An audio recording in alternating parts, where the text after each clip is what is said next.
चलिए शुरू करते हैं। वरुण पुरोहित कह रहे हैं कि भाई विपक्ष की वजह से आया, आप लोग उस सेलिब्रेशन में गए ही नहीं। ममता दीदी तो जो है वो लाइट ऑफ करके बैठ गई गुस्से में। गजब है भाई। वरुण पुरोहित बहुत विद्वान और अनुभवी व्यक्ति हैं, मैं इसलिए उनकी बात को तो खंडन नहीं करूंगा, लेकिन मैं ये जरूर जोड़ना चाहता हूं कि हमारी जो सीट आई है इंडिया गठबंधन की, उसमें आपका योगदान जरूर है। क्या बोले मैं समझा नहीं। रंजीत कुमार का, टाइम्स नाउ का उसमें भारी योगदान है। आप जो इस तरह के एक तरफा रिपोर्ट दिखाते हैं नहीं, और एक तरफ ऑडियंस से पोल दिखाते हैं, इससे भारतीय जनता पार्टी को, सरकार को अपनी कमियों का पता नहीं चलता।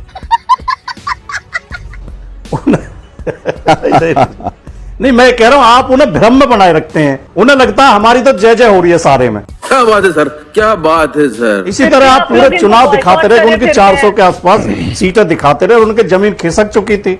अगर आप इन्हें आईना दिखाते तो हो सकता है ये थोड़े और चौकस हो जाते और हमारी कम सीट हो जाती। अखिलेश यादव को लग रहा है कि गिनती कभी भी बिगड़ जाएगी। राजकुमार भाटी, ये कॉन्फिडेंस कहां से आ रहा है अखिलेश यादव? नहीं, आपने शुरू में 3 सवाल उठाए, मैं बहुत संक्षेप में तीनों का जवाब देना चाहूंगा। पहला तो ये कि ये 1/3 प्रधानमंत्री हैं। 1/3 प्रधानमंत्री इसलिए हैं कि नीतीश और नायडू जी की बैसाखियों पर टिके हुए हैं। जैसा कि वरुण पुरोहित ने कहा कि ये अब मोदी सरकार नहीं है, ये ना मोदी सरकार है, ना भाजपा सरकार है, ना एनडीए सरकार है, ये एनएनडीए सरकार है, नीतीश नायडू डिपेंडेंट अलायंस की सरकार है। बात तो सही है। ये नीतीश नायडू के ऊपर डिपेंड है पूरी तरह।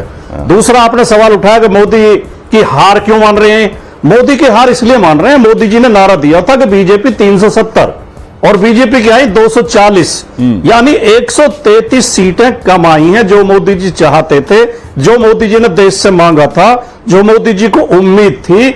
मोदी जी की अपील को जनता ने नकार दिया। उन्होंने 370 सीटें मांगी थी, उन्हें 240 दी। पहली बात तो यह है कि भाई अगर किसी को दहाई और सैकड़ा कर देना है तो एक अलग बात है, लेकिन सच तो यह है कि आप दहाई का आंकड़ा नहीं पार कर पाई कांग्रेस, दहाई का आंकड़ा नहीं पार कर पाई कांग्रेस। और रही बात कि आपने मांगा कितना और मिला कितना, तो आप भी तो 80 की 80 सीटें जीत रहे थे। अखिलेश यादव तो कह रहे थे कि क्योटो भी जीत रहे हैं, तो क्योटो जीत गए क्या?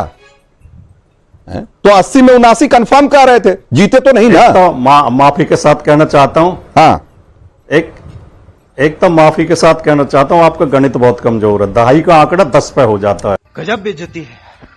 इसी तरह की और वीडियो के लिए मेरे चैनल को लाइक कीजिए, सब्सक्राइब कीजिए और अपनी प्रतिक्रिया कमेंट बॉक्स पे हमेशा देते रहिए। नमस्कार।